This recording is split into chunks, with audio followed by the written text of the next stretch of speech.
रामायण महाकाव्य संतान धर्म का एक प्रमुख ग्रंथ है जिसे अगर धार्मिक, पौराणिक, ऐतिहासिक और दार्शनिक ग्रंथ कहा जाए तो यह गलत नहीं होगा। रामायण के हर पन्ने पर अनेक रहस्य और रोमांच छुपा है। रामायण की सबसे बड़ी घटना भगवान राम का वनवास जाना है। रामायण के अनुसार माता कैकेयी ने महाराज दशरथ से भगवान राम के लिए 14 वर्ष के लिए वनवास मांगा था, जिसकी वजह से रावण का अंत हो सका। लेकिन क्या आप जानते हैं कि कैकेयी ने राम के लिए पूरे जीवन के बजाय केवल 14 वर्ष का वनवास ही क्यों मांगा? अगर वो चाहती तो अपने पुत्र को पूरे साल भर, पूरे जीवन भर सिंहासन में बैठा सकती थी, पूरे जीवन भर उन्हें वनवास दे सकती थी, लेकिन फिर सिर्फ 14 वर्ष का क्यों? तो आइए जानते हैं इस घटना के पीछे क्या कारण है। तो राजा दशरथ की तीसरी पत्नी कैकेयी भगवान राम से अपने बेटे भरत से भी ज्यादा अधिक प्रेम करती थी। उन्हें राम से बहुत आशाएं थी। जब कैकेयी ने भगवान राम से 14 वर्षों का वनवास मांगा था, तब सबसे ज्यादा भरत हैरान हुए थे, क्योंकि वह जानते थे कि माता राम से कितना प्रेम करती हैं। लेकिन आपको जानकर हैरानी होगी कि देवताओं ने कैकेयी से यह काम करवाया था। इसके पीछे एक रोमांचक और रोचक कथा है। तो विवाह से पहले कैकेयी महर्षि दुर्वासा की सेवा किया करती थी।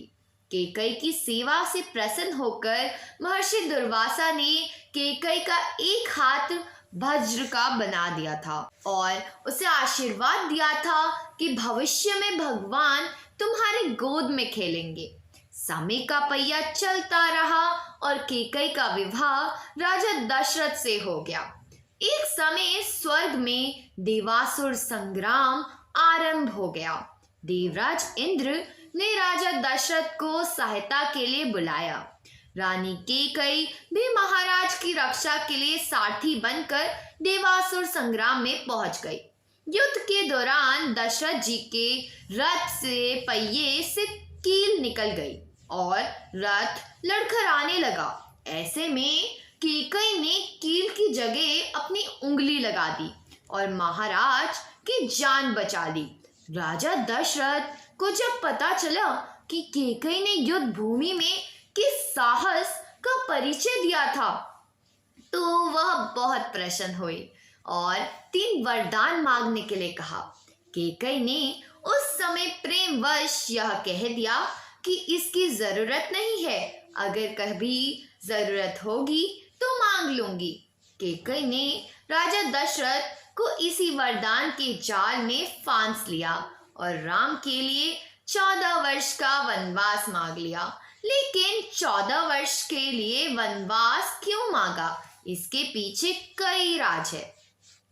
तो कैकेयी ने 14 वर्ष का वनवास मांगकर यह समझाया कि अगर व्यक्ति युवावस्था में 14 यानी 5 ज्ञानेंद्रियां, कान, नाक, आँख, जीभ, त्वचा, 5 कर्मेंद्रियां, वाक, पाणी, पाद, पायु, उपस्थ तथा मन, बुद्धि, चित्त और अहंकार को वनवास एकांत आत्मा के वश में रखेगा, तभी अपने अंदर के घमंड और रावण जैसे पापी को मार पाएगा। कैकेयी को राम में था भरोसा। दूसरी बात यह थी कि रावण की आयु के केवल 14 ही साल शेष थे। प्रश्न उठता है कि यह बात कैकेयी कैसे जानती थी? ये घटना घट तो रही थी अयोध्या में, लेकिन योजना देवलोक की थी। कोप भवन में कोप का नाटक हुआ था। कैकेयी को राम पर भरोसा था, लेकिन दशरथ को नहीं। इसलिए उन्होंने पुत्र मोह में अपने प्राण गंवा दिए और कैकेयी हर जगह बदनाम हो गई।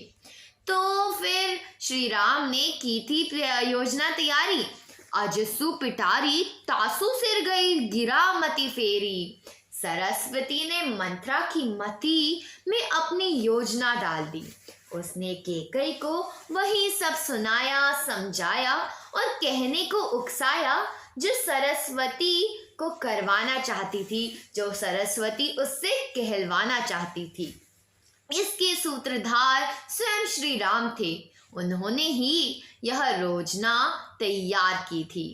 तो राम के लिए केकई के अंदर थी यह भी मंशा। माता केकई यथार्थ जानती है, जो नारी युद्ध भूमि में दशरथ के प्राण बचाने के लिए अपना हाथ रथ के धुरे में लगा सकती है, रथ संचालन की कला में दक्ष है, वह राजनीतिक परिस्थितियों में अनजान कैसे रह सकती है। केकई चाहती थी कि मेरे राम का पावन यश 14 भुवनों में फैल जाए और यह बिना तप और विन रावण वध के संभव नहीं था। और राम से यह चाहती थी केकई। केकई जानती थी कि अगर राम अयोध्या के राजा बन जाते हैं तो रावण का वध नहीं कर पाएंगे। इसके लिए वन में तप जरूरी है। केकई चाहती थी कि राम केवल अयोध्या के ही सम्राट ना बनकर रह जाएं, वह विश्व के समस्त प्राणियों के हृदय के भी सम्राट बने। उनके लिए राम को अपनी साधित शोधित इंद्रियां तथा अंत कारण को तप के द्वारा तदर्थ सिद्ध करना होगा।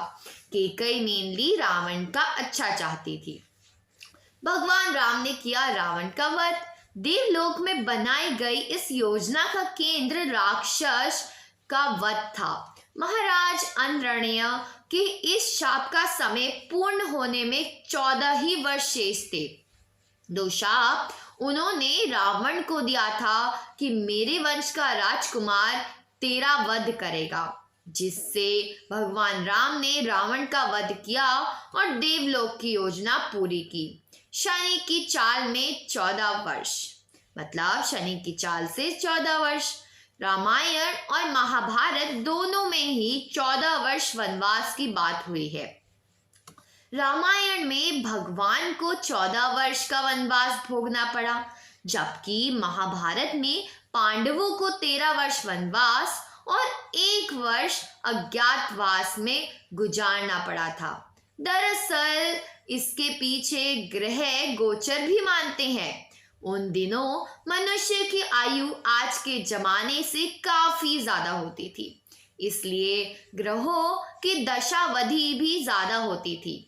शनि चालीसा में लिखा है, राज मिलत बन राम ही दीना, केकयु को मति हरि लीना। यानी शनि की दशा के कारण केकई की मति मारी गई और भगवान राम को शनि के समय वधि में वन वन भटकना पड़ा, और उसी कारण उसी समय पर भी शनि की दशा आई, रावण में भी शनि की दशा आई और वह राम के हाथों मारा गया।